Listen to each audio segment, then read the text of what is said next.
За 50 орчим насны эрэгтэй хүүхдээ өмөрч айлын гэрт дайран орж 11 настай хүүг гэртэн зодсон хэрэг гарсан байна. Хүүхдүүдийн хооронд үүссэн аливаа зөрчил маргааныг ивээр шийдэх бус эсэргээрээ айлын гэрт зөвшөөрлөг орж хүчирхийлэл үйлдэх нь эрүүгийн ноцтой гэмт хэрэг гэдгийг мэргэжилтнүүд онцолж байгаа. Нөгөө төгөөр хүүхдийн хүмүүжил төлөвшөлд маш муугаар нөлөөлөх аюултайг эцэг эхчүүдэд сануулж байна.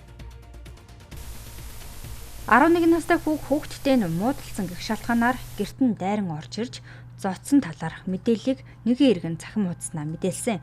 Тухайн үед асар хамгаалагч нар нь гэрт нь байгаагүй. Харин энэ асуудлыг цагдаагийн байгууллагаас шалгаж байгаа эсэх нь тодорхойгүй байна. Томчууд бол хүүхдүүдийн тол гэтэл хүүхдийн хажууд хортой хандлага гаргаж байгаа энэ үйлдэл нь сөрөг үр дагавартай гэдгийг мэргэжилтнүүд онцоллоо. Хүн хэлээрээ мал хөлөөрэй гэж ярьдаг шүү дээ. Хэдий одоо хүүхд буруу юм хийсэн ч гэсэндээ тэрийг зүгээр ойлгуулахгүйгээр шууд хүчээр шийддэг. Эргээд тэр нэг хүчрхийлд өрцөн хүүхд чинь тэр нөгөө асуудлыг хүчээр шийддэг болчдөг байхгүй. Шууд гар хүрдэг гэдэг ч юм уу те.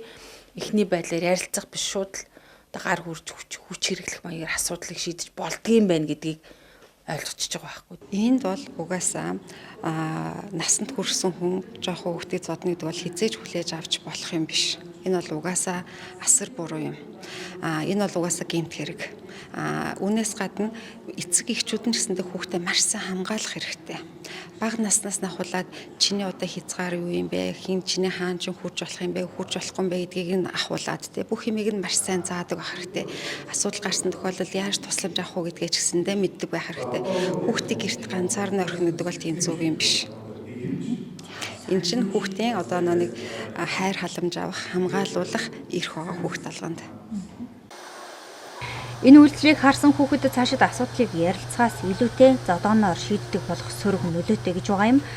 Мөн бие хамгаалах чадваргүй хүүхдийг гэрт нь орж ирж зодсон нь тухайн хүүхдийн сэтгэл зүйн хувьд ч хүн дээр тусаж цаашид айж түшиг эмгэгийг үүсгэдэг байна. Иймд аливаа асуудлыг уураар биш ухаанаар шийддэг байх хандлагыг хүүхдүүддээ үлгэрлэх шаардлагатай гэж мэргэжилтнүүд хэлж байгаа юм а.